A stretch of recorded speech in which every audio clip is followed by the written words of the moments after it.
Hi, hi Matt. Thank you for agreeing to meet with me today. Let's start off by giving a little description of yourself and what you do. My name's Matt Wietrick, and I'm the naturalist here at Swan Lake for Carroll County Conservation. And the kind of the core of a naturalist's job is environmental education. And so we do school programs, we have field trips, we do public programming and summer camps, and in charge of the educational displays here at the Nature Center. So that's kind of that sums it up, I would say. So, what made you decide to go into this field of work?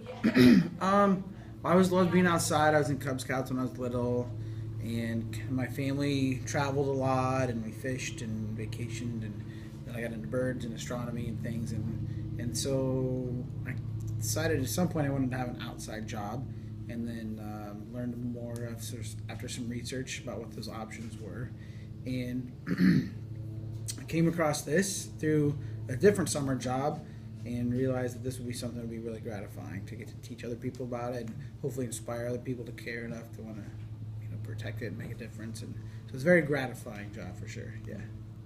Yeah. As many, as some of us may know, animals give off scents for various reasons that are called pheromones. Is that correct? Mm-hmm. And so what type of animals are most likely to give off these scents? Well, around here, I would say most of our mammals rely a lot on that, and we, including people. I mean, people are mammals, so we do that. It's not quite as much as maybe some other species of mammals.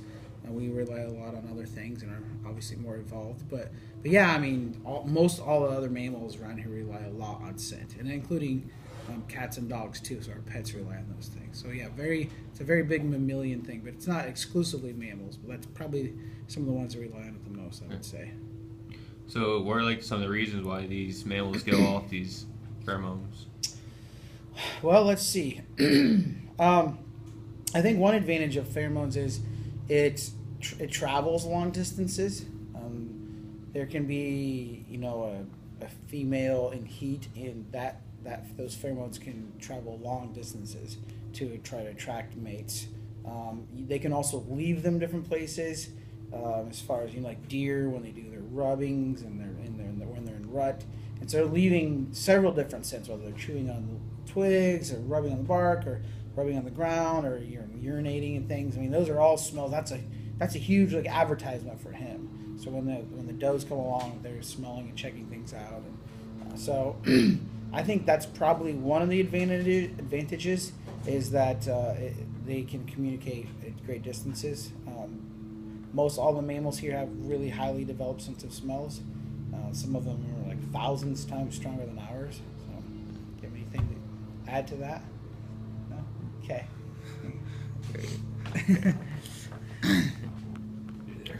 No, that's well. Sometimes you get read out of class. You've heard some stuff that I may have forgotten too, but that's kind of what comes to my mind about the main reason for those guys. So like when humans like say deer hunting, the probably deer smell these pheromones off the humans, which alerts them. Well, just they can smell any number of smells. I think and that's why you'll see people wash their clothes and things that don't have any scent, and they'll spray their clothes to sort of hide any of the human scent. Whether it's pheromones or whether it's something you ate. I mean, sometimes when you certain things you eat, you emit smells, or maybe if you walked out a subway, how you smell. It's, that smells on you, and then the wind blows, and so like bison, for instance. American Indians, when they would hunt bison, they would always pay attention to the wind because they wanted to make sure their scent wasn't blown towards the bison. And bison don't have a great sense of vision. They have really great sense of smell, though, and so they rely a lot on smell. And so they would be real particular about which direction they would come hunting the bison herd from. So yeah, could be some pheromones, could be lots of just other natural smells too that wouldn't necessarily be classified as pheromones. So you think like humans use like perfumes and colognes to as pheromones for other humans? Yeah, certainly. So that's kind of so imagine. So I kind of think of it like this. Imagine you go out and you pick a strawberry and you eat it. Okay, well then you go eat a strawberry piece of candy. Which one's going to be more strongly flavored? The candy is all artificial and added up, souped up way more than you would naturally have. So sometimes I think that's kind of how you can look at it.